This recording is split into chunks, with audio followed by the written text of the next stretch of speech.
housekeeping and self-care as we get started here. Just so you're aware, this webinar is being recorded so that those people who couldn't join us tonight will be able to see the recording. So just bear that in mind. I just want to ask everyone to stay muted when not speaking, just so that we can reduce any background noise or interference. I really want this to be as engaging as possible. So if you have questions or comments or just anything is on your mind, please feel free to put it in the chat, or you're welcome to unmute and shout out a question too. And then it's up to you if you'd like to have your cameras on or off, totally your choice. Just a little bit of a content warning. We are going to be talking somewhat in depth about domestic violence and tactics of abuse and the impact that that abuse has on victim survivors. So this is content that is difficult to talk about and sometimes difficult to listen to. So just take a break if you need it. I know I've got my water here, get your water, your tea, whatever you need to do to take care of yourself while we do this community learning opportunity tonight. So I wanted to start off by just introducing myself for anyone who's not familiar with who I am. So my name is Jessica. I am the program advocate at the Violence Prevention Center. And most of what I do in my role is primarily doing direct service work with clients. But also a really fun part of my role is outreach and community education. So that's what I'm doing here tonight. And just a little bit about my background. I have a degree in gender, women, and sexuality studies, and I've been a trained advocate since 2019. And I'm really excited to be here with you all on Zoom tonight. So briefly, what we're going to cover tonight, I'm going to share just a little bit about the Violence Prevention Center for anyone who's not familiar with who we are and what we do here. And then we're going to dive into asking and hopefully answering the question, what is domestic violence? And this is kind of what I call DV 101. And then once we have gained a better understanding of what domestic violence is, we're going to shift our focus to Cook County specifically, talking about the local impact of domestic violence here in our community and understanding some of the unique aspects of Cook County life that impact the way that victim survivors experience domestic violence here. And then we're going to end tonight with talking about practical ways to support victim survivors in your life and in the community. And there will be plenty of time for questions, comments, and conversation. I'm going to do my best to keep an eye on the time and make sure I'm saving time at the end for questions and comments and conversation. But I also have several points in here where I'm going to either ask you questions or pause for questions so we can get some engagement and conversation going. And I just like to note that the purpose of this presentation is to give folks a general overview of what domestic violence is, how it impacts our community, and of course, ways that you can support survivors in your life. But I'm not going to be able to cover everything about domestic violence tonight. So this is really just the basics, kind of a domestic violence 101, if you will. There is so much more that I could talk about in depth for hours and hours and hours, but we just don't have the time for that tonight. So if you do want to learn more after tonight and you're wanting to dive into some of these topics more in depth, I'd encourage you to check out Women's Advocates YouTube channel. Women's Advocates is an organization out of St. Paul, Minnesota. They have a great outreach and education program, and they post a lot of content on their YouTube channel. They're actually the first domestic violence shelter in the country, and they're located right here in Minnesota, which is really cool. Some other resources are also loveisrespect.org, and that one is particularly great for learning about teen dating violence, and the hotline.org has so much great information on there. And of course, anyone at all is always welcome to call the Violence Prevention Center and talk with an advocate if you have questions, if there's something you want to learn more about, if you have just anything you may want to talk to us about. That's what we're here for. We're a community resource. So I'd like to start by inviting people to share in the chat something that you hope to learn tonight. And I'll see if I can maybe see what's going on in the chat. So if you feel comfortable sharing maybe one thing that you are hoping to learn more about tonight.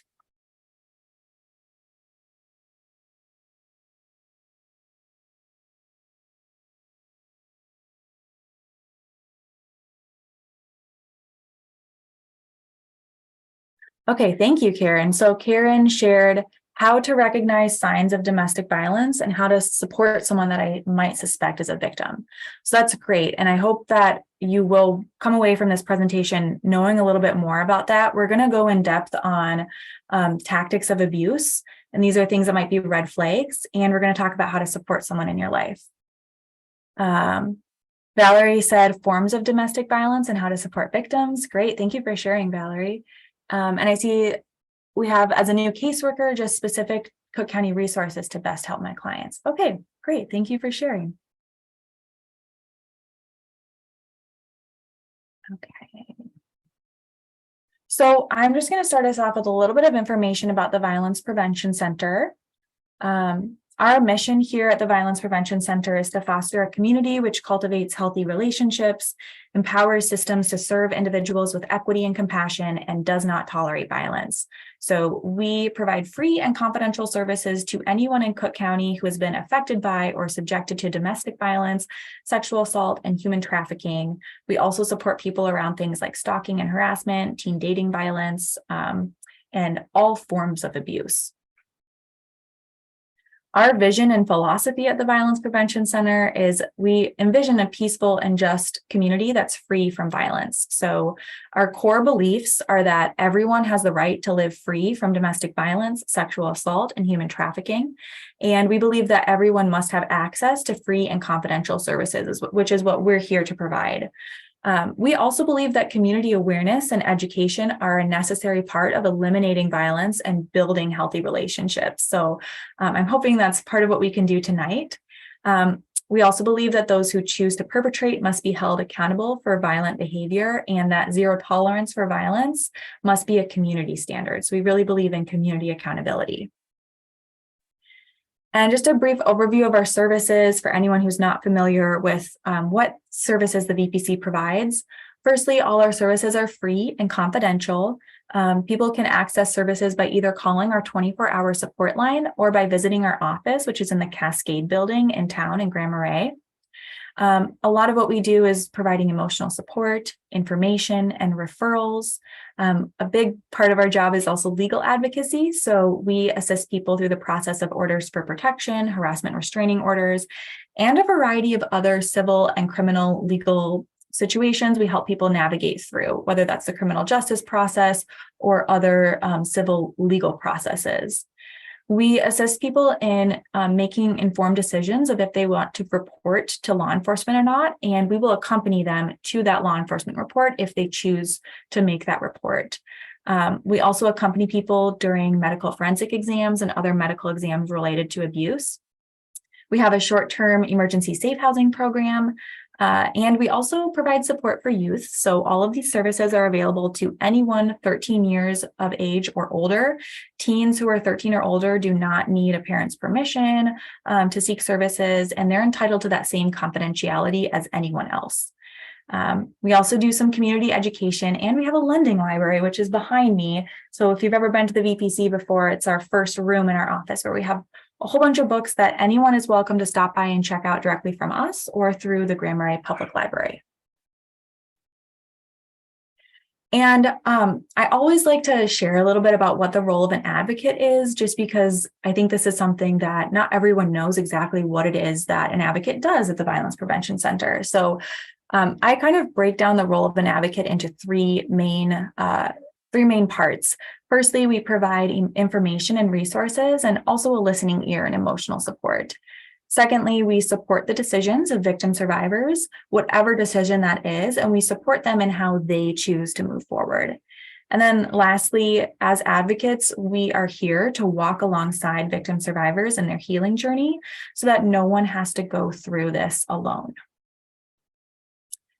So that's a little bit about the Violence Prevention Center and who we are and what we do. And now we're going to tackle, I think, what we're all here to learn about tonight, which is asking and answering the question, what is domestic violence? So I'm again going to invite people to share in the chat. You can answer one or more of these questions. I'm curious to know what comes to mind for folks when you hear the term domestic violence. Maybe how do you define domestic violence? Who does domestic violence happen to? Who are the victim survivors of domestic violence? And then where have you maybe learned these views or ideas, or what has influenced these views and ideas? So I'll pause for a minute if anyone would like to share an answer to one or more of these questions in the chat.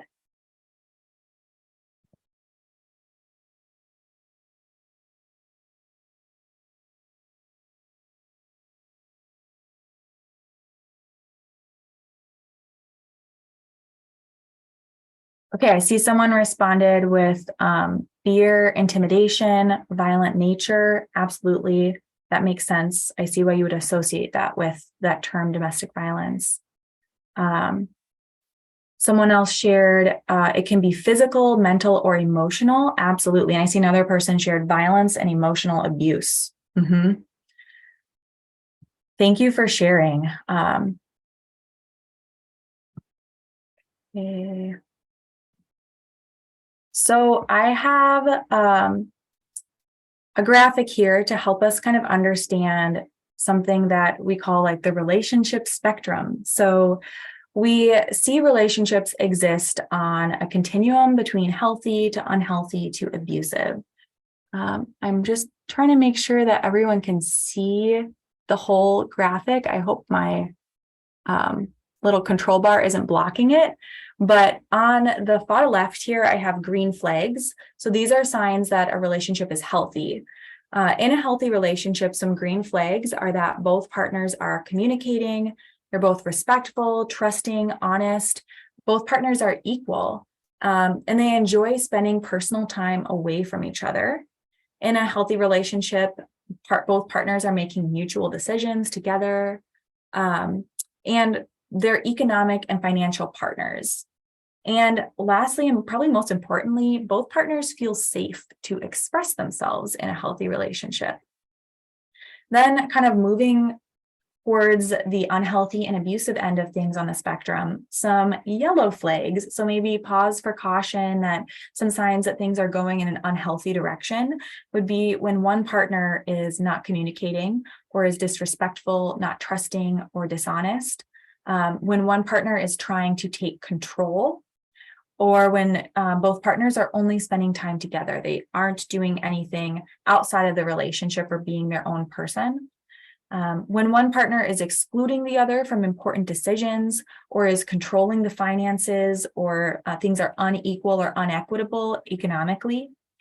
And another yellow flag for unhealthy and possible abusive territory is when one partner feels that expressing themselves may lead to arguments or negative reactions, and if that's a reason for not freely communicating or not expressing themselves. Then that leads us into abusive territory. So some red flags that may identify an abusive relationship is when one partner is using threats and put downs. So we're not just not communicating or not communicating respectfully, but communicating in a threatful or hurtful way. When one partner is mistreating the other or denying their actions are abusive, and this could be gaslighting. When one partner is exerting and maintaining control over the other. This is a huge red flag, and power and control, as we're going to learn, is at the center of domestic violence.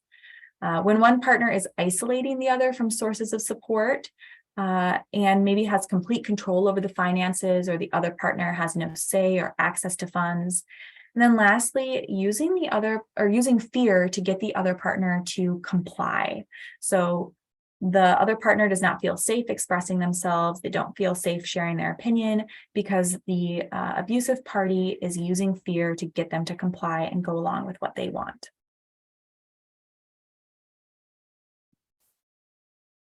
So to give a definition of domestic violence is a little bit tricky because it is such a broad umbrella. There are so many things that can fall under the term domestic violence. But overall, if we look at things on a bigger scale, how we define domestic violence as advocates is it is an intentional and systematic pattern of behavior used by one person to establish or maintain power and control over another person. And the terms power and control are really key here. That's at the center of domestic violence. So this can be behavior such as physical abuse and intimidation, psychological abuse and psychological terrorizing, threats, isolation, coercion. And domestic violence is something that happens within the context of dating, family, and household relationships. So this is someone that you have an existing interpersonal relationship with. So that could be someone that you're dating, someone that you're married to, or in a romantic or sexual relationship with. Could be someone that you live with or share a child with, or someone who's another family or household member. And domestic violence is often used interchangeably with the terms intimate partner violence, relationship violence, dating violence, domestic abuse. There are a lot of ways and terms that we use to describe domestic violence.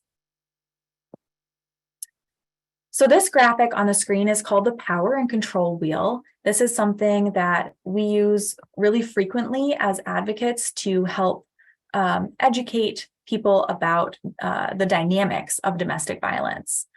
So this was actually created by a domestic abuse intervention project in Duluth, which is really exciting, all the great local work in our state being done in the field of domestic violence advocacy. So to help us understand the power and control wheel visual, there are three parts. There's the outside ring, the inner spokes, and then the center circle. So the outside ring is physical and sexual violence, whether that's actual violence that's being perpetrated or whether it's the fear of violence, the threat of violence. And then the inside spokes of the wheel, these are 8 of the really frequently used abuse tactics to enforce dominance. And we're going to go in detail through a whole bunch of really common abuse tactics to help people recognize those signs of abuse. And then at the center of the wheel is the result. So power and control. By using violence or the threat of violence to enact these dominance tactics, the abuser gains power and control over the victim survivor. So it's important to understand when we're talking about domestic violence that this is not something that occurs in isolated incidents. It is a pattern of behavior that uses multiple tactics to exert and maintain power and control over another person.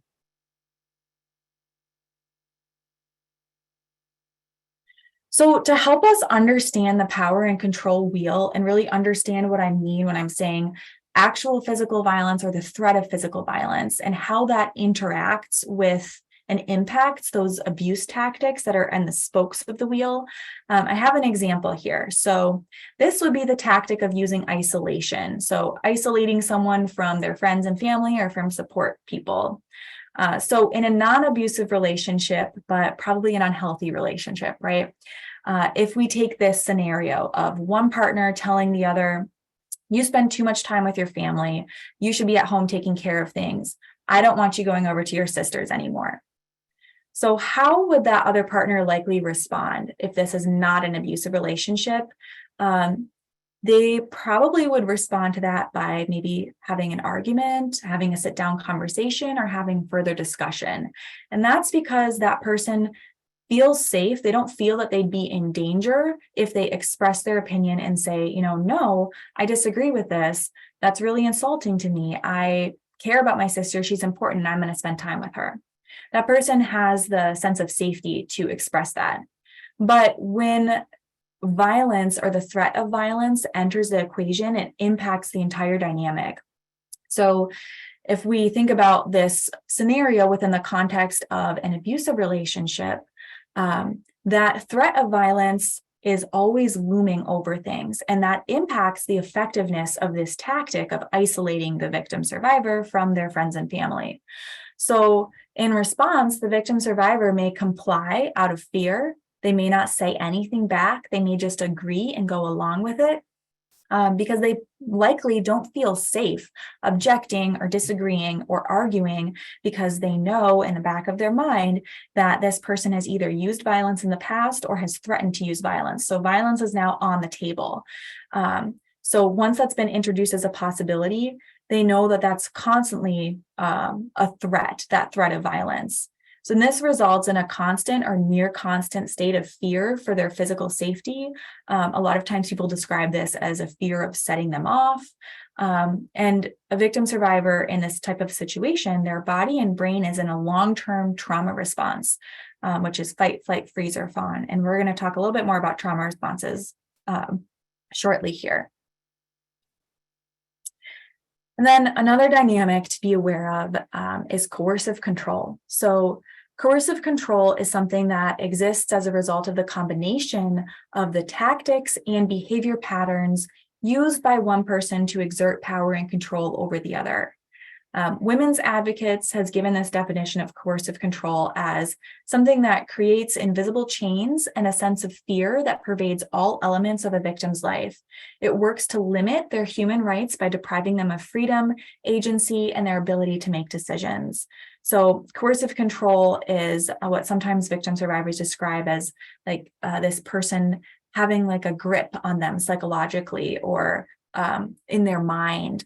And this is not physical chains but it's mental or psychological chains or barriers that is the result of long-term victim manipulation and coercion. So I'm going to go into, in a bit more detail, several common abuse tactics. This is both for people to better understand what abuse can look like, and also to understand the dynamic of how domestic violence often looks. This can also help you recognize these, all of these things are red flags that abuse may be occurring, especially if multiple of these things are occurring. So the first abuse tactic is coercion and threats. This is either making or acting upon threats to harm you, your children, or themselves. So this could be threats to ruin your reputation, kill themselves if you leave. That's actually a really common one. Threats to stop paying bills, especially if the victim survivor relies on them for financial means, if they've cut them off from access to the finances. This could be threats to harm the victim survivor or to destroy their belongings. And then along with coercion and threats is intimidation. So this is causing fear with body language, gestures, looks, and actions. This often looks like maybe hovering around over or behind you, showcasing weapons. So maybe sharpening knives or cleaning guns in front of you, maybe in a suggestive way. This could be breaking things or harming animals, standing in your way, blocking exits, blocking your access to vehicles, etc., and using threatening behavior to intimidate you and make you fear for your safety.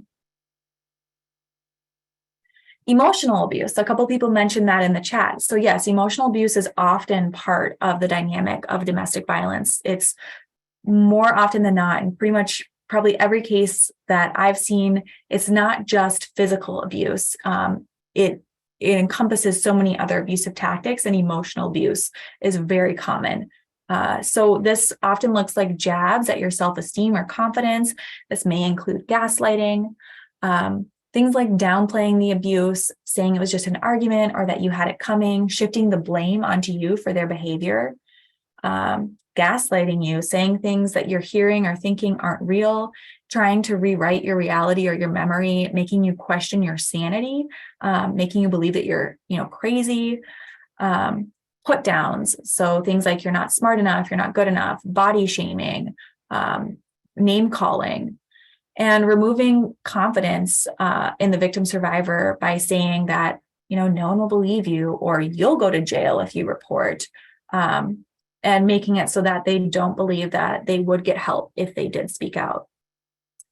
Isolation. So we've talked about this one a bit. So isolation is the tactic of controlling what you do and how you do it, controlling who you interact with, and sometimes even going so far as to control what you say. And the goal of isolation is to cut the victim survivor off from support systems and resources.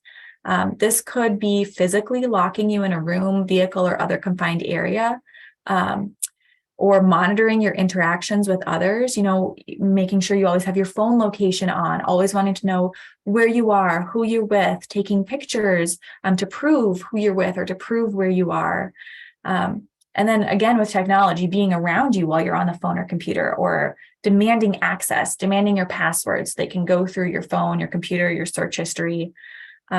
This also might mean limiting your access to independence, limiting your access to vehicles, communication, etc., and ultimately isolating you from people who can support you. Another abuse tactic is denying, minimizing, and blaming. So this is a huge one. A lot of times it's very common that abusers do not accept responsibility for the abuse. They might not even see that what they're doing is wrong. And so then they may blame the victim survivor for their behavior, downplaying it, saying things like all couples fight, or we're just going through a hard time, blaming the victim survivor for their behavior. Things like, I wouldn't have hit you, but you made me so upset, or you made me lose control, or that this is a trigger for me, and so you made me do this. That's a very common dynamic with denying, minimizing, and blaming. Using alcohol, substances, or mental health as an excuse for abusive behavior. This is one that we see all the time. So it's really convenient to blame your behavior on being drunk, being intoxicated, or on some mental health diagnosis, and use that as a way to sidestep taking control. Oh, I was just drunk. I was high. That wasn't really me. And that's a way to avoid taking responsibility and to continue perpetuating that abuse. And then gaslighting, again, is on here with denying and minimizing, things like, I didn't give you that bruise, or you're really clumsy, you probably tripped on the stairs again, making the victim survivor question their reality and their memory of the event.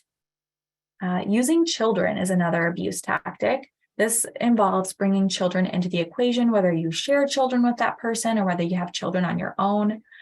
This could look like causing harm or threatening to cause harm to the two children or to their belongings, interfering with your ability to parent. If this is someone that you share kids with, this could look like threatening to take the kids, or saying that you'll never see them again, or you'll never get custody if you leave them, or threatening to call CPS on you. Another abuse tactic is using privilege. So this is increasing the power imbalances that already exist between you and them. This might look like making friends with system professionals. So that could be people like law enforcement or social workers, and using that as a way to discredit you or cut off your access to these resources, or to use the system against you.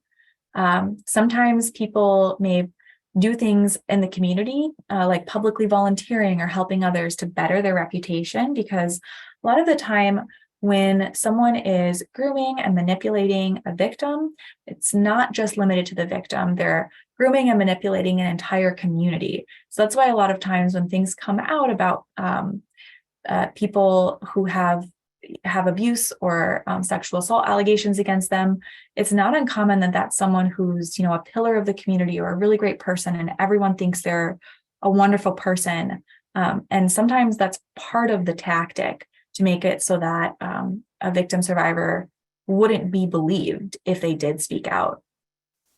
Within the context of LGBTQ relationships, this might look like threatening to out you, threatening to report you to ICE, treating you like a servant, being the one to define the roles in the relationship, or making all the big decisions. These are all ways that using privilege can be an abuse tactic. And then economic abuse. So influencing your financial access and independence and your financial knowledge. There are so many things that fall under economic abuse, but just a few of them look like ruining your credit, restricting your access to money, or making you ask for money. This could be either forcing you to work and giving them your income, or on the flip side, preventing you from being able to work, or interfering with your ability to hold down a job. And things like keeping your name off of joint assets, just restricting your access to finances, and that then impacting your ability to be independent. So that goes along with forced dependence, which is a very common tactic. This looks like trapping you in the relationship by keeping you dependent on the abusive person for your basic needs. So this is when the person who's choosing to abuse creates an environment where the victim survivor is dependent on them for their basic needs, such as housing, food, healthcare, access to a vehicle, access to a phone. And that may either be taking away their ability to access those needs on their own, or if they've identified someone who is a vulnerable person and maybe isn't able to meet all of those needs on their own to begin with, they might identify that vulnerability and exploit that inability of someone to access their basic needs on their own. So then that makes it that much harder for someone to leave the relationship because they're dependent on that person for all of these basic needs. And then technology abuse. So this looks like using technology to harass, scare, intimidate, or monitor you. Things like sending threatening or harassing texts, emails, or messages, calling you constantly at all hours of the day and night, wanting to know, where you are, who you're with, becoming really angry or upset if you don't immediately answer their texts or their phone calls. This might be tracking your location or using technology to monitor you. This could be sharing private sexual images online, or maybe threatening to share private sexual images. This is something that is illegal in Minnesota. It is known as revenge porn. And sometimes abusers even go so far as to hack a victim survivor's devices, or even download spyware onto their computers or phones as a means of monitoring, threatening, or stalking them. And spiritual and religious abuse. So this looks like attempts to disconnect you from your spiritual or religious practices.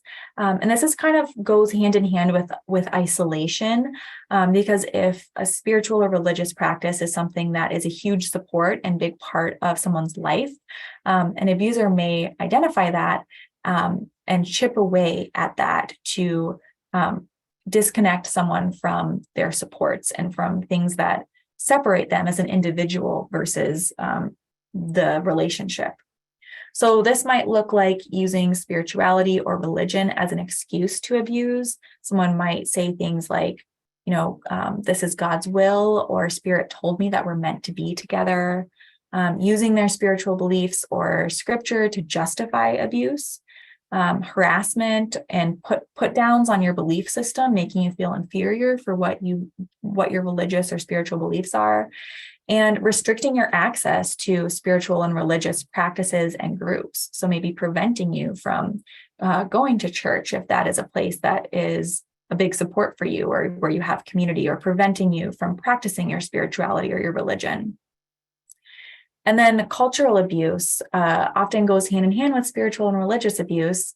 So this could look like forcing a victim survivor to adopt the abuser's cultural practices, or preventing them from practicing aspects of their own culture. So chipping away at that connection, disconnecting you from your culture, refusing to allow someone to learn about their culture, or using culture to justify abuse. Like, this is just the way things are in our culture, or these are our cultural values.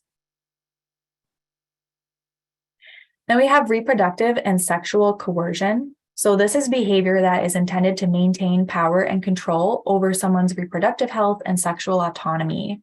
So this kind of abuse could look like interfering with someone's access to contraception, possibly attempting to impregnate them against their will, or coercing them into an unwanted abortion. And then sexual coercion, which is any kind of non-physical pressure or manipulation that is used to get someone to engage in sexual activity that they don't want to engage in.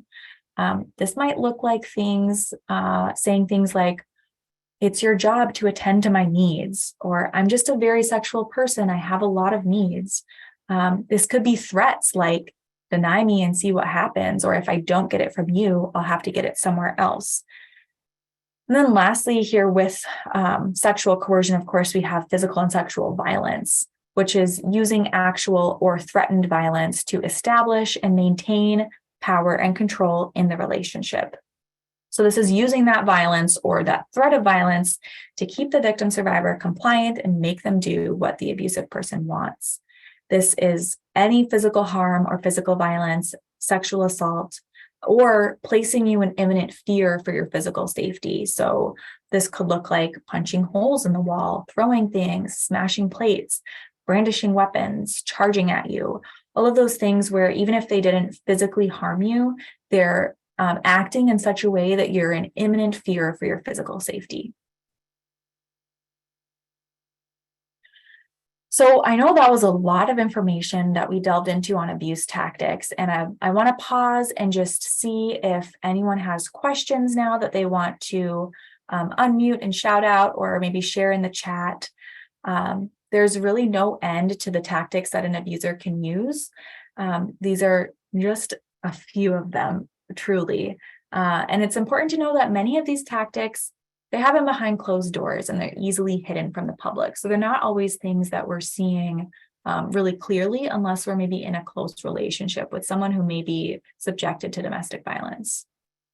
So I'll just pause now. If anyone has any questions, you're welcome, or comments, conversation, you're welcome to throw it in the chat.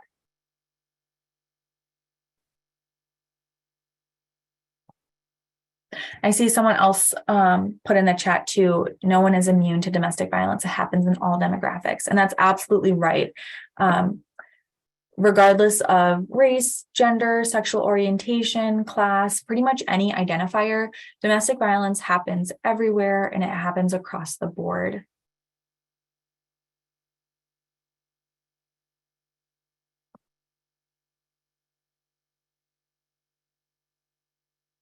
Okay, so if no one has any questions or comments at this point, I'll go ahead and move on. So we're going to chat a bit about the impacts of domestic violence on victim survivors. So domestic violence is something that subjects someone to a constant state of psychological terror and fear for their safety. So this is something that puts people in a long-term, unending trauma response. This can look like maybe always watching your back, walking on eggshells. These are all ways that people often describe this constant state of fear for their safety and this unending trauma response. Maybe feeling like they can never take a deep breath or truly relax because their body and their brain is prepared for danger at any moment. And that is not the way that our bodies are designed. Trauma responses are meant to help us in a crisis, life-threatening, dangerous situation to get out and survive that situation and get through it, but we're not meant to be in a trauma response for hours, days, weeks, or even years. But that is the reality of domestic violence. So that long-term trauma response has so many impacts on a victim survivor's mental, emotional, and physical health and well-being. And the impact of that trauma can truly affect someone to the core of their being. This idea of, walking on eggshells, always watching your back, never being able to take a deep breath or truly relax. A lot of times when I'm working with domestic violence survivors, something that I hear really frequently is once they finally get away from that person or they get into somewhere that's safe, the body and the brain finally recognizes that the threat is not there anymore. And it can take some time to come down from that. But what's pretty common for people to experience is all of a sudden now, all of that trauma and emotion that they haven't been processing because their body has been in survival mode that whole time, it all comes crashing in once they finally get out and they're safe. So that's just one of the ways that this can impact people. It is a lot for the body and the brain to process, and it is so overwhelming. So I want to talk a little bit about trauma responses, which I've already been sharing a bit about, but to define what a trauma response is. So to understand trauma responses, basically in response to acute stress, so some kind of dangerous or life-threatening crisis or situation, our bodies undergo a sudden release of hormones, which activates the sympathetic nervous system. And this can result in an increase in heart rate, blood pressure, and breathing rate. The purpose of this is to prepare the body to protect itself from a threat. And this response can be triggered due to real, perceived, and imaginary threats. So this is what I'm talking about when I'm talking about trauma response. And just imagine for victim survivors being in that state of trauma response for a long time, which typically when we're in a crisis or life-threatening situation, this is something that our brains and our bodies activate, and then it's deactivated when we're safe and we're out of that situation, the threat has passed. But for victim survivors, the dynamic is that violence or the threat of violence is always looming over it, over the relationship and over them. So they're never truly safe. They can never truly relax. And then I think a lot of times when people think of trauma responses, we think of like fight and flight, but there's also freeze and fawn. It's important to note that trauma responses are not something that we have control over. It's not something that we consciously do. This is something that happens automatically, that kicks in. Our brains and our bodies do this automatically, and we don't have control over how we respond, whether it's a fight, flight, freeze, or fawn response. So fight response, this would look like in response to a threat, automatically beginning to fight to protect oneself. Flight response would be that automatic trying to exit the situation, running or fleeing as a way to protect yourself. Freeze response is when you automatically freeze, oftentimes both physically and mentally. So for many people who experience freeze response, this looks like being unable to think, move, or react to the danger. And freeze response can be something that's really difficult for people to understand if they haven't experienced it themselves. And for people who have experienced it, it can be really hard to cope with that. Victim survivors may feel blame or responsibility for what happened to them. Because they froze, they may feel that they should have fought back, or they should have run, or they should have done something differently. But again, the truth is that we don't actually have control over that. It's not a conscious decision. This is something that our bodies and our brains do automatically to protect ourselves from threats. And then the last trauma response that I have on here is fawn, which I think is probably a little bit lesser known to the more commonly known like fight or flight. So fawn is a trauma response in which you seek safety by pleasing the wishes and demands of others. So this looks like complying with the attacker or with the person who's threatening you in order to save yourself from a more aggressive confrontation. So the impacts of domestic violence and these trauma responses on victim survivors can be things like triggers, trauma flashbacks, forgotten memories, and the impacts of trauma on the body. So a trigger is an event or a situation which in some way resembles or symbolizes a past trauma. And there is hope for healing with this. With time and support in healing, survivors can begin to recognize common triggers and create plans to avoid them. But a trigger can be it could be anything. It's very individual. It might be seeing the person who harmed them. It might be seeing someone who looks like them, smelling their cologne, seeing an object that was used during the abuse. And essentially what happens when someone is triggered is the brain recognizes that as a threat to their life, a threat to their safety, and it triggers the trauma response, even if there's no actual danger. Some survivors experience trauma flashbacks, which is a vivid experience where they may feel like they're reliving the past trauma and that it may even feel like it's happening right now. And that can be incredibly painful and difficult to experience. Forgotten memories is very common with domestic violence. So this is something that's a coping and a defense mechanism where our brain may repress or hide traumatic memories from our conscious mind and block the conscious mind from accessing those memories. And this is also something that can affect survivors' overall memory storage and memory recall, and it can result in survivors having trouble recalling both traumatic memories, but also just any short or long-term memories in general that may be unrelated to the trauma. And sometimes with time, bits and pieces of those memories can come back, and sometimes they don't come back. And lastly, understanding that trauma is stored in the body. So trauma that is too much for a person to handle, it overloads our nervous system. And this traumatic energy can be stored in our muscles, organs, and connective tissue. And this is a big reason why many victim survivors experience various health problems, such as chronic pain, which can actually be a result of the trauma due to the abuse that they were subjected to. So to help us better understand domestic violence, I'm going to debunk some misconceptions about domestic violence. The first one is the idea that domestic violence is unusual. And this is sadly not true. 1 in 4 women and 1 in 7 men will be subjected to relationship violence at some point in their lifetime. This next one is a really big one that I think is a huge misunderstanding that a lot of us have. The idea that it's impossible to love someone who abuses you.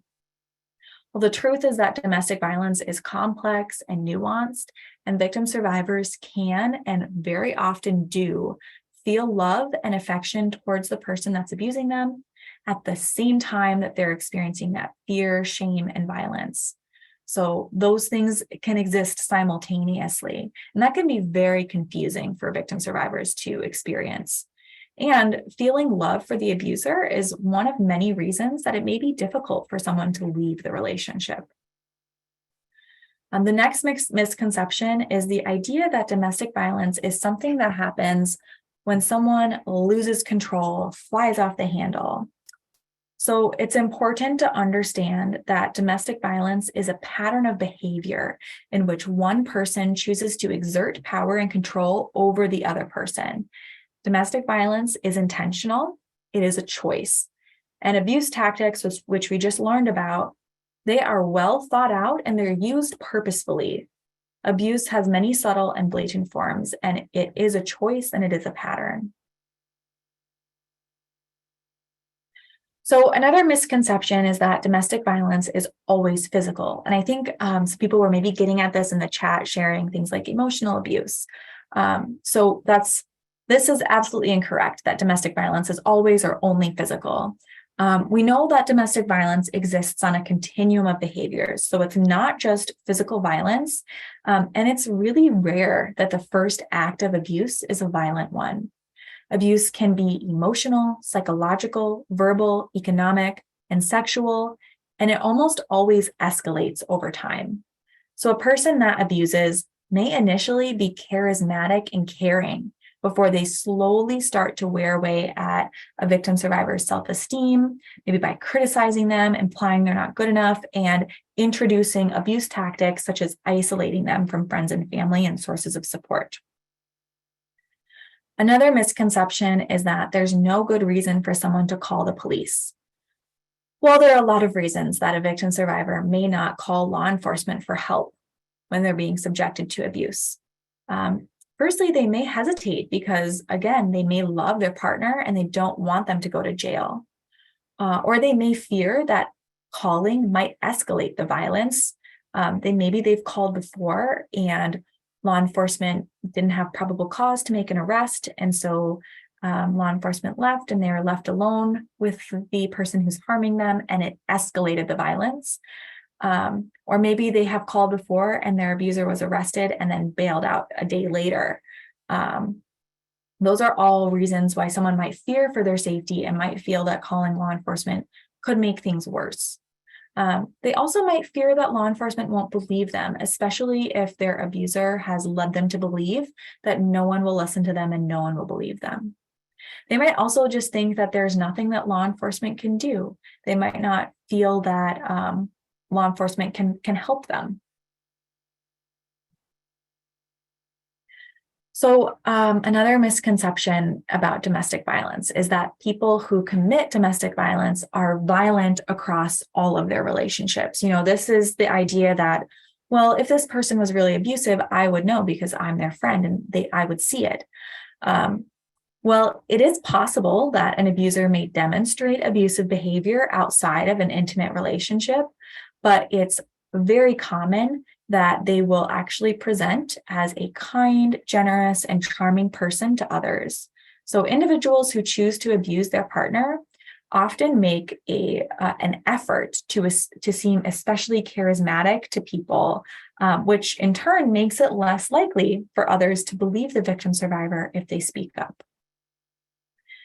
And then another huge misconception I think a lot of people have about domestic violence is the idea that, well, someone's hurting you, if someone's abusive, if they're really doing this, then why are you still in the relationship? It's an obvious decision to leave.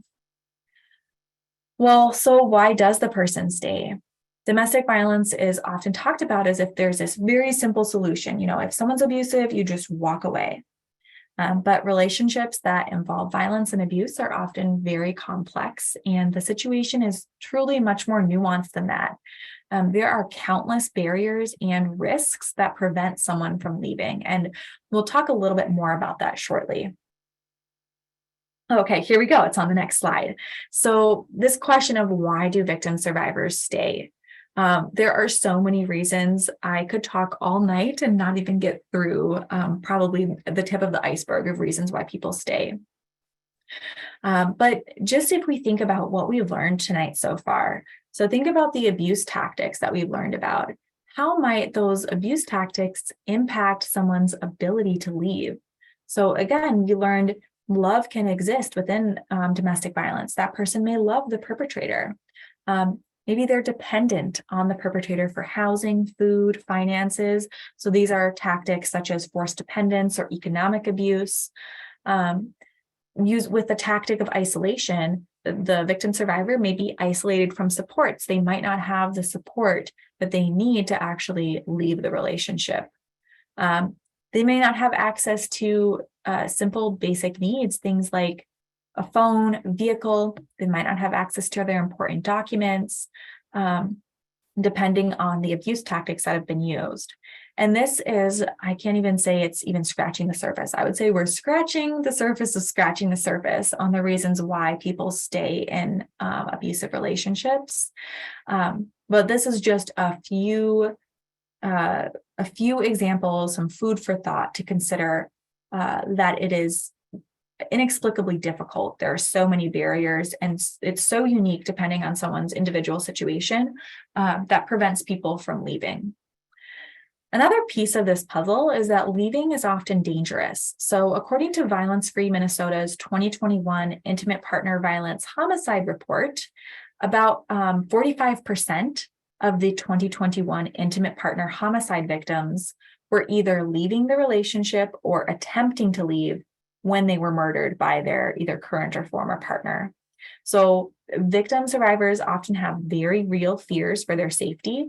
Leaving the relationship doesn't necessarily mean leaving the abuse. That person may continue to harass them, threaten them, stalk them, and may escalate things to the point of severe violence up to murder.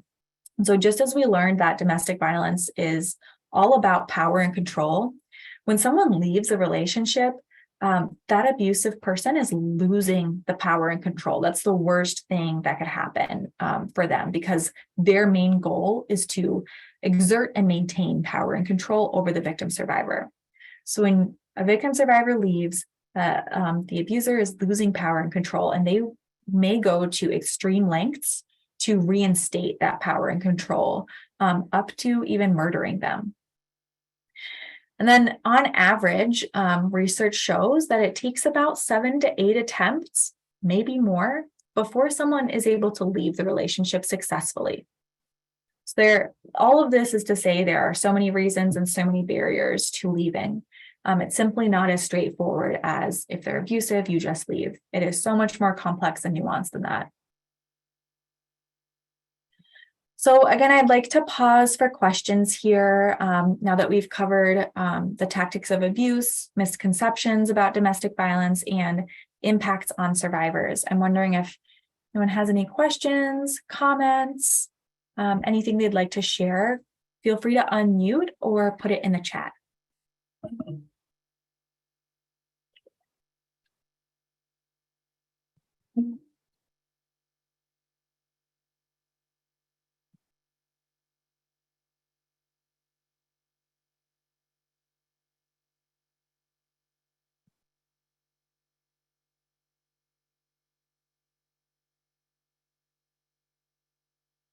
Okay, if no one has any questions or comments, we'll continue moving along here.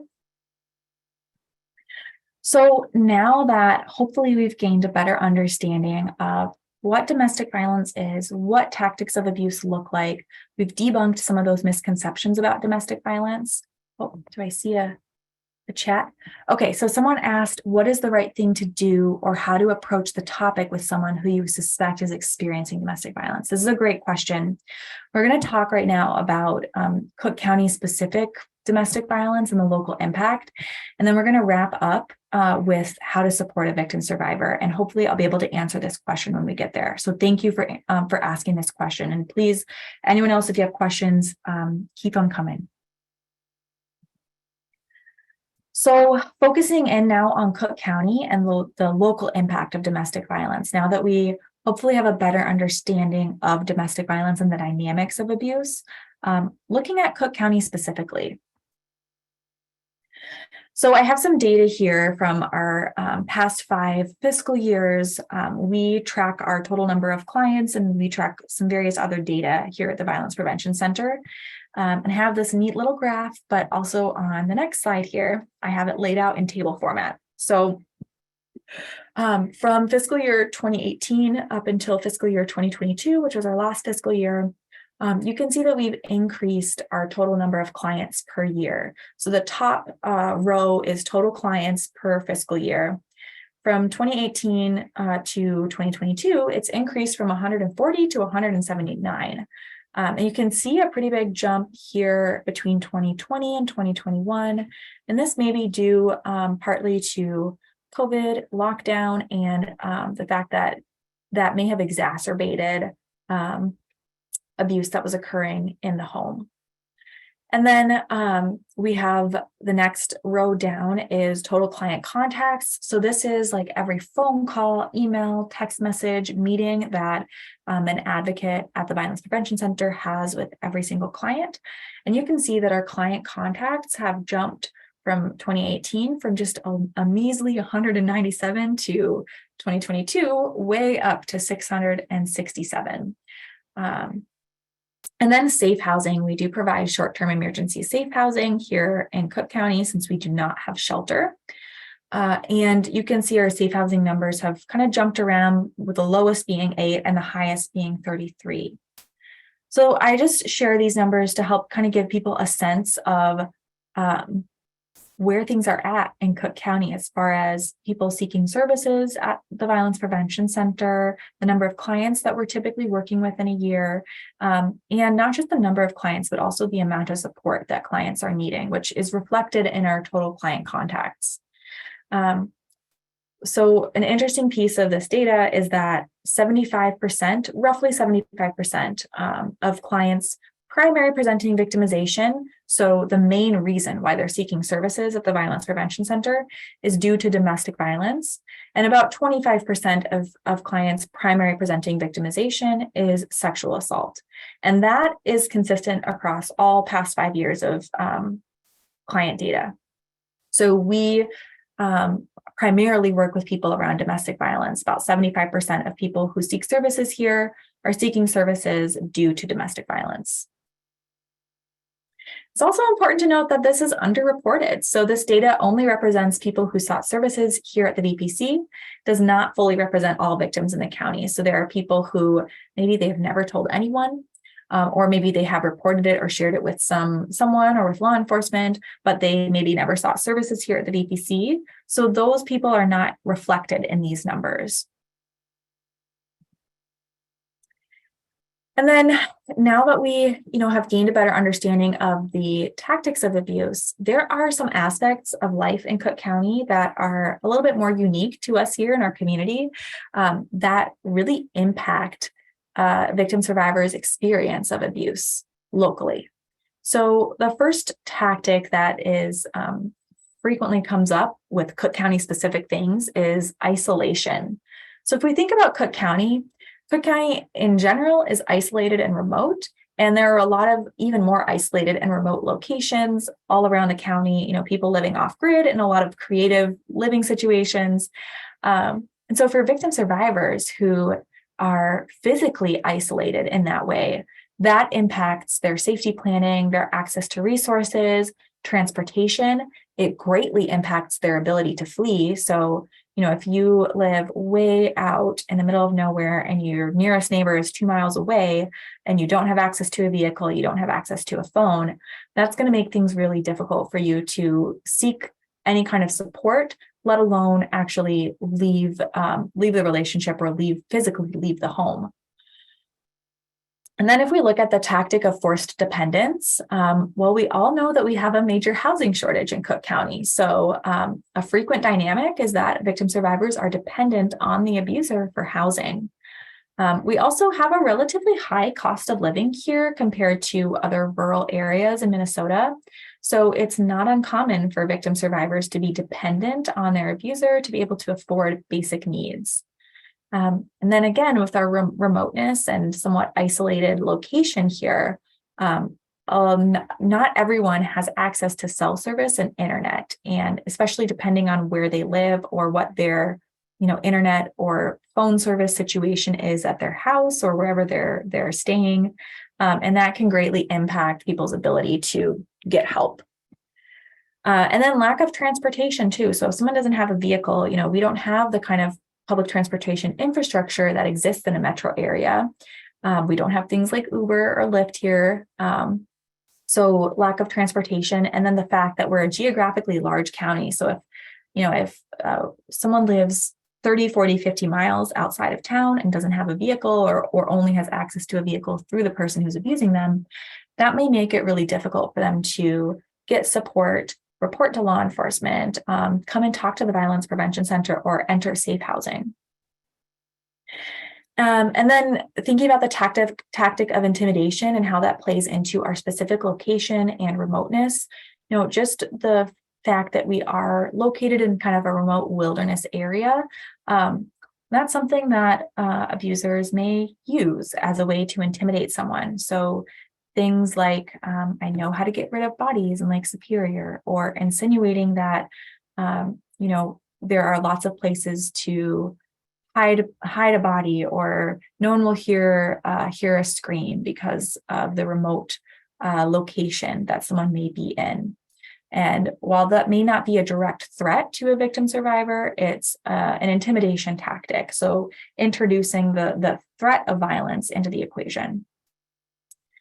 And then victim survivors do have some specific safety concerns within Cook County that are kind of specific to being in a small town. So within a small community, there may be a bit more of a lack of confidentiality and anonymity. If they relocate, it might be pretty easy for the abusive person to find out where they moved to or where they're living if they stayed within the county. It might be easier for an abuser to monitor the victim survivor, connecting with people around town who maybe know the victim survivor and maybe using that as a way to keep tabs on them. There's, of course, an increased chance of running into that person around town. So compared to, more populated metro areas, you have probably a greater chance of running into your abuser around town here in Grand Marais or in Cook County.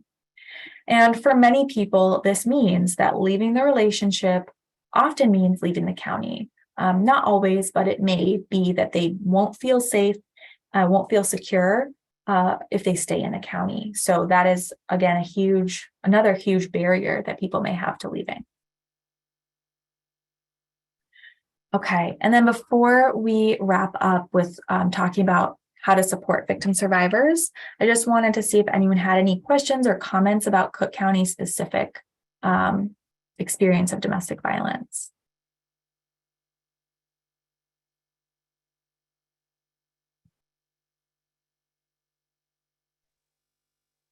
Hi, yes, I do. Sorry, it took a second to get on. So the Healthcare Foundation is starting an update of our strategic plan. And, in that we try and include, I guess, key issues that are impacting the community. How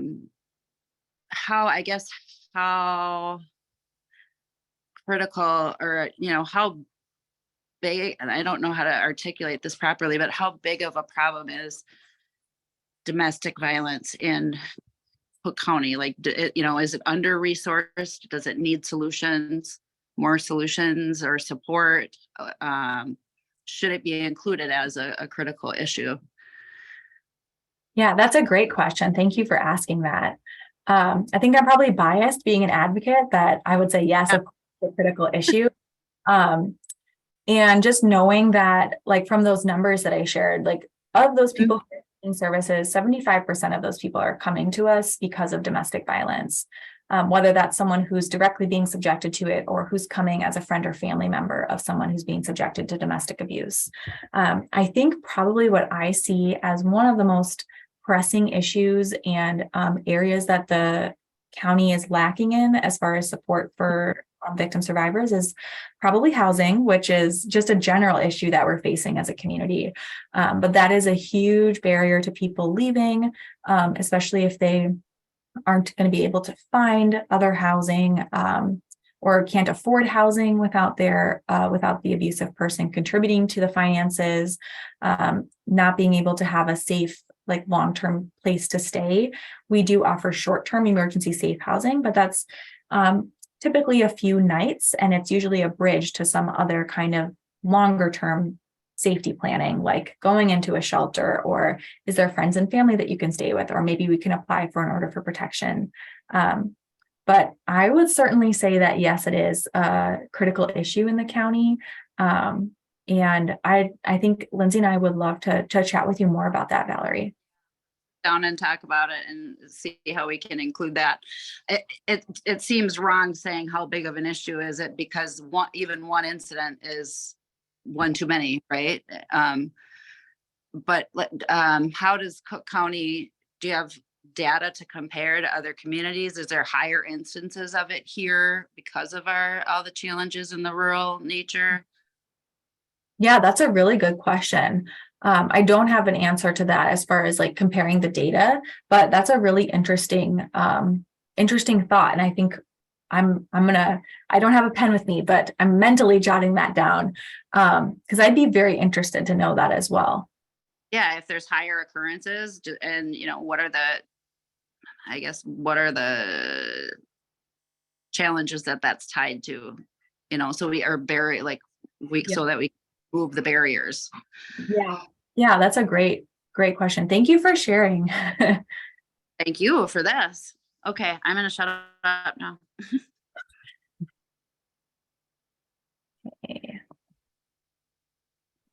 Okay, so let's see.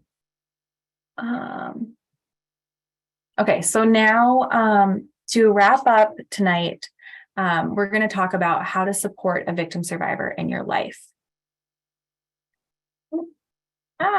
Okay, there we go. So I have a couple of misconceptions first to start off with. I think a lot of times people come from a well-intentioned place and want to help, but maybe have these misconceptions, and that can actually harm instead of help. So a common one is the idea that you can rescue someone from domestic violence. It's really easy to want to swoop in and be a savior, but no one can save another person. So you can support them, you can be a resource for them, you can help them safety plan, you can be non-judgmental and be there for them. But ultimately, it's that individual's choice if they want to leave or seek support.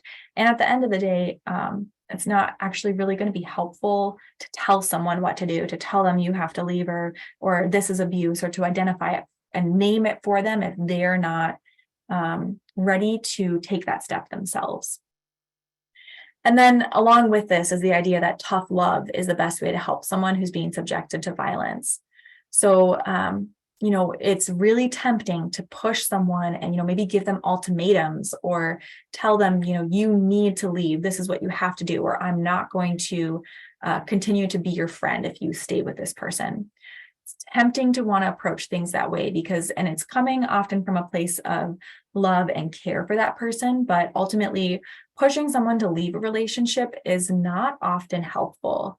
So if someone feels like they're not being heard or they're being told by you how to handle it, chances are they may not confide in you when things get worse.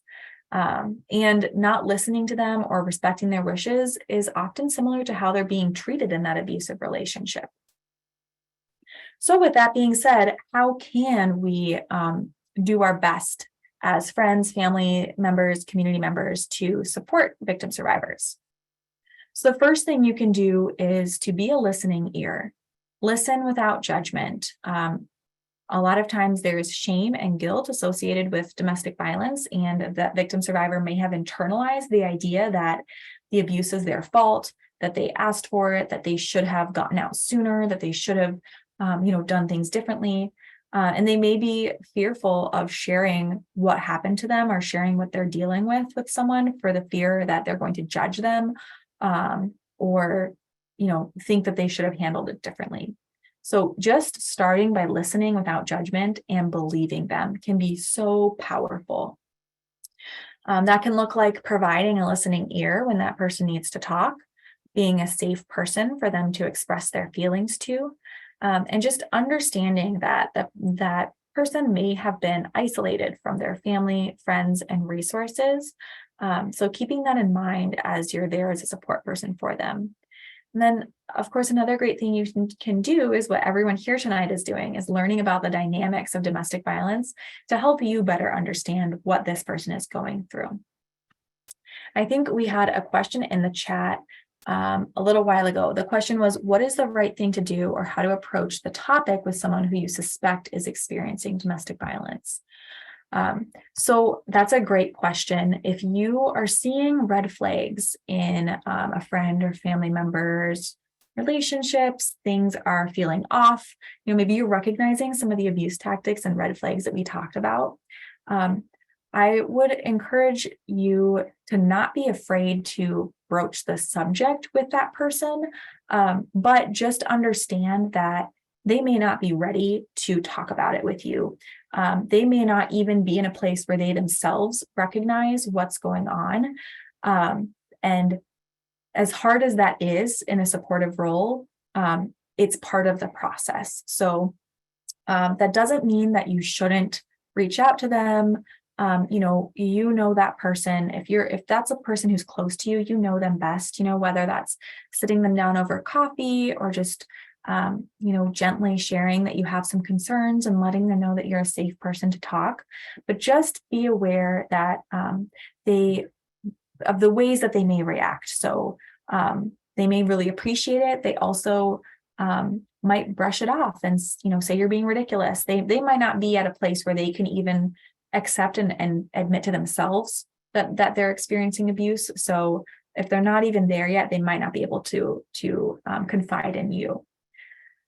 But I will just say, don't let that prevent you from reaching out and trying to offer support to someone who you're concerned about.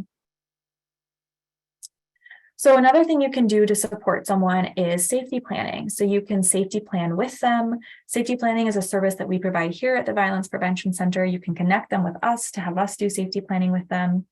And you can offer to be part of their safety plan. So this could look like maybe storing important documents for them. Maybe they pack up a go bag and they want to keep that go bag in a safe place where the abuser is not going to find it. So maybe they can store that go bag in your office or in your car or at your house. It could be creating an emergency plan or a code word so that if they text you the code word, it's go time and you need to call 911 or you need to come and pick them up. If you have the means, you could choose to offer them a safe place to stay if they need a place to stay for the night to get away from a dangerous situation. You could also help them meet basic needs as you're able to. This could be things like transportation, maybe offering to give them a ride to law enforcement, to the hospital, to the Violence Prevention Center. Or maybe this person doesn't have cell phone or internet access. So it could be having them come over to your place to access a phone or to access internet. A big part of supporting survivors is supporting their empowerment and their autonomy. So we need to understand as support people that survivors are the experts in their life and only they know what's best for them. So it's really, really important that we allow them to make their own decisions. So during healing, that empowerment and autonomy replaces the power and control that was in place during the abuse. So that abuse takes away their autonomy, and part of healing is giving that autonomy back to them. So That means respecting their decisions, even if they're decisions that you don't agree with, even if that's a decision to go back to the person who's harming them, give them another chance. And just know that going in as a support person, that they may make decisions and choices that you don't agree with. And again, this brings us back to saving versus supporting. So as a support person, you're in the passenger seat and the victim survivor is in the driver's seat. So you don't take control or make decisions for them, but instead you recognize their strength, autonomy, and their capability to act for themselves. Then connecting them with resources. So you can help them find and connect with resources. You can offer to call the VPC with them or accompany them here. It can be really scary to reach out for help. And so if they would feel more comfortable, if you walk them over to the VPC office, or if you make that phone call with them, that's one way that you can support someone. Maybe they want you there as a support person for them during a forensic exam or during a court hearing. That's another way that you can support someone. And then, looking at whether or not that person has means to access resources in the first place. So do they have a way to get to the law enforcement center or to the hospital or to the VPC? Do they have a way to call for help? Do they have access to cell phone and internet? Are those things that you can support them with? And then I can't talk about supporting survivors without talking about how to support yourself as a support person. So self-care is so incredibly important. It's important if you want to be a good support person for someone that you also prioritize your well-being and take care of yourself too, because burnout is real. So when you're engaging with someone and entering into that kind of support person role, it's important for you to define your own boundaries, figure out where those boundaries are, and to openly communicate with them in a healthy way with that victim survivor. And I always encourage people to get support for yourself. So whether that's talking to a therapist or talking to an advocate, because here at the VPC, we don't just provide services for primary victims, which are people who have directly experienced domestic or sexual violence, but we also provide support for what we call secondary victims, which are people who are in supporting roles to a victim survivor who is, maybe their friend or family member. So that is just about all I have for us tonight. If anyone has questions, comments, conversation, I invite you to unmute. If you'd like to share something that you learned tonight, or if you have questions about what we talked about or just general thoughts, I'd love to hear it. If there's something that you wanted me to go more in depth on or something I didn't quite answer, please let me know.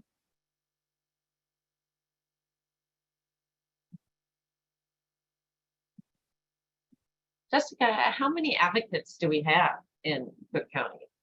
Yeah, that's a good question. So we have 2 staff advocates, myself and Lindsay. So we're here during business hours and we do like most of the services, like legal support, accompaniment, all of that typically happens during business hours.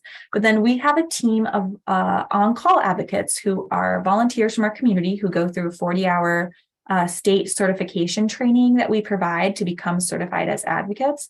And I believe we now have 6 people on our on-call advocate team, which is really exciting. It's like the highest number we've had in a while.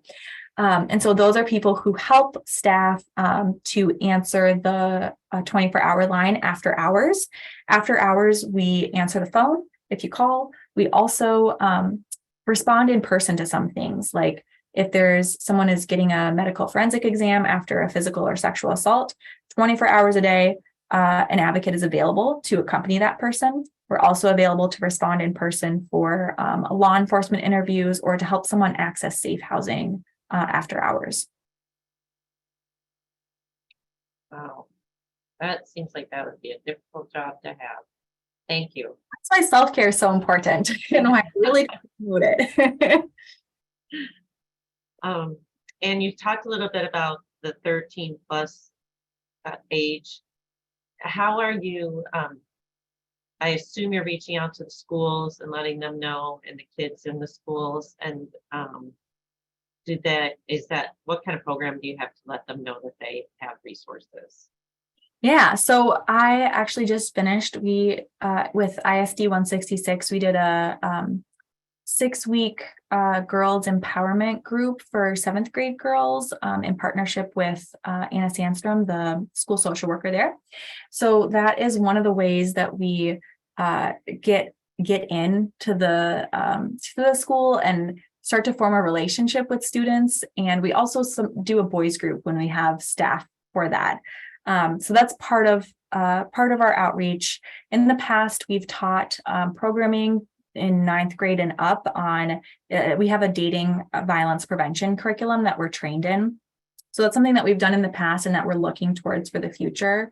And we're very excited. Both Lindsay and I are trained in Safe and Strong, which is a child sexual abuse prevention education program that we have offered on a one-on-one basis to families in the community, but we are transitioning to offer that in the schools. So that's something that we're starting the end of this school year and looking to implement in additional school years.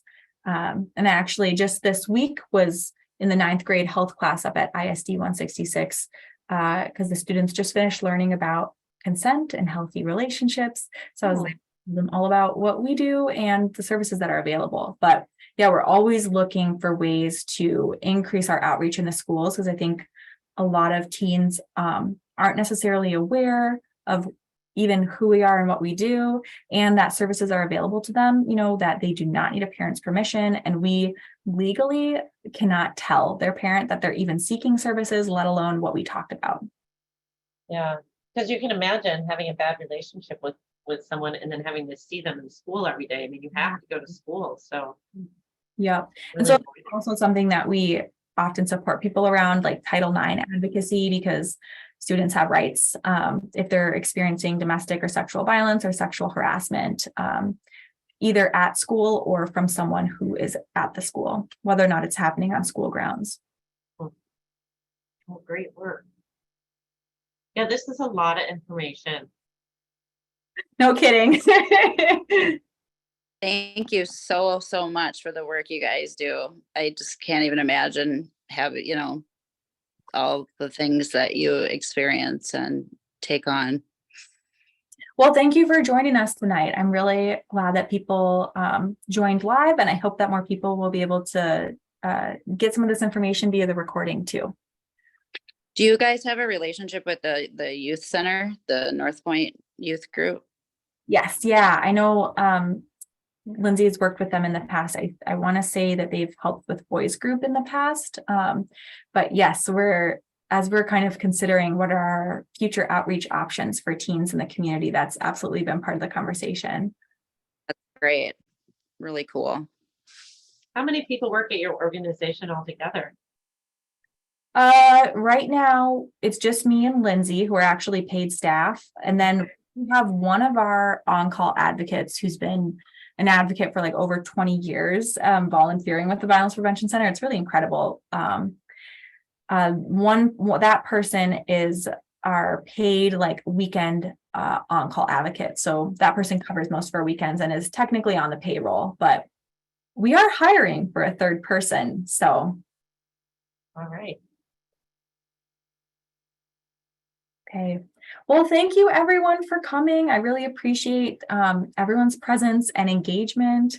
Yeah, thank you so much. And I just appreciate everyone's presence here tonight.